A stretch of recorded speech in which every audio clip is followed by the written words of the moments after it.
welcome back to another episode, and we will be discussing student loans today. We have 2 weeks left of 2020, and I want to talk about student loans before the year ends because I think it's important to tell you guys what I'm doing to handle mine. So let's get into it.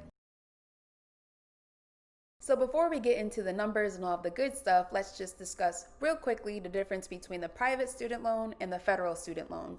The private is where you go through a bank or a credit union to get the loan, whereas the federal student loan, that's where you file that FAFSA. That's the free application for federal student aid. You file that, and that's where you get your other loans and potential grants and things like that. So I would definitely go for the federal side instead of the private, especially if you're younger, because the private loans usually check your credit, and if you don't have a high credit score, that means your interest rate will be higher. Whereas for the federal side, when you apply for the loan through that application, they don't check your credit score, and typically you get the lower interest rate.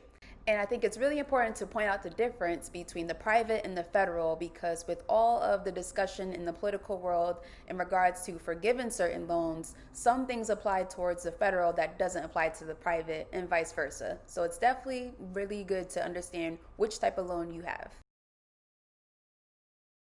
So for the federal side, there are different types of loans. You have your subsidized loans and you also have your unsubsidized loans. And it's definitely important to understand the difference in what happens with these two different types of loans, because with the subsidized loan, this is where the United States Department of Education, they pay for your interest while you're enrolled in the school. And for the unsubsidized loan, this is where you get hit with interest while you're in school, and if it's not paid, then you definitely have to pay that after you graduate. So it just accumulates and compounds over and over while you're in school, and that's why you find that your balance maybe is a little bigger than what you expected. So I wanted to point out those key differences because it's really important to know where you stand when it comes to your student loans so you can prepare for the future, because there's a lot of discussion going on right now in regards to how the government may handle your student loans in the future.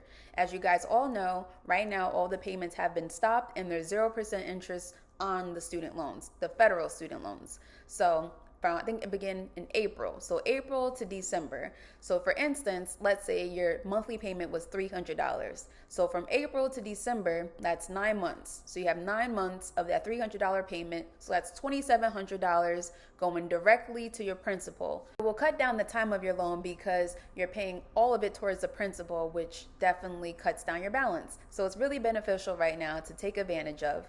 And then also, we just got hit with more recent news that they're extended it once again. Now for mine, it's March 2021. So I bring up myself because I have a very probably unpopular opinion on how I'm handling my student loans this year. So it's December 2020, and if you've been watching my videos for some time back in the spring, I definitely mentioned that I was going to pay off my student loans by the end of the year.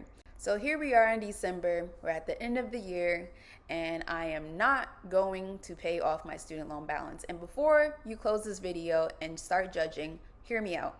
So they've been talking about extending this student loan for over, and like every time I'm about to pay it, I'm like, okay, I'm gonna pay it off so I don't have to pay the interest that's about to come up. They're like, oh, you get another extension. So I feel like if I pay off my student loan balance right now, and then we have a change of office, and all of a sudden he signs this bill to forgive at least $10,000 or up to $50,000. There's so many different rumors going around. I'm gonna lose out on that money.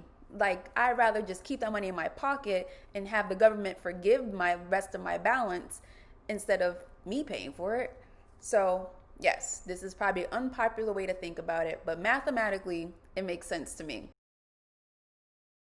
So I just wanted to share what I was going to do when it comes to my student loans, because it's just a lot of money to just throw away, and that was going to get forgiven anyway. Like, I can use a portion to donate, I can use a portion to invest, I can use a portion for a whole bunch of things. Like, it could go towards a lot of great things in this world to help other people out and myself. So why would I throw that all away just to get forgiven? So yes, it's about working smarter for your money. As usual, don't forget to like, share, comment, and subscribe below. I really hope someone comments. I want to know your opinion on this and if I should think differently. But this is what I'm going with right now because it's not hurting me at the moment, because I'm getting 0 interest rate anyway and the money's already there. So it's like, if it does come back, I just pay it off. But in the moment, I'm not going to because I want to see what the government's going to do. So, yeah, let me know what you think. And I'll see you guys next time. Bye.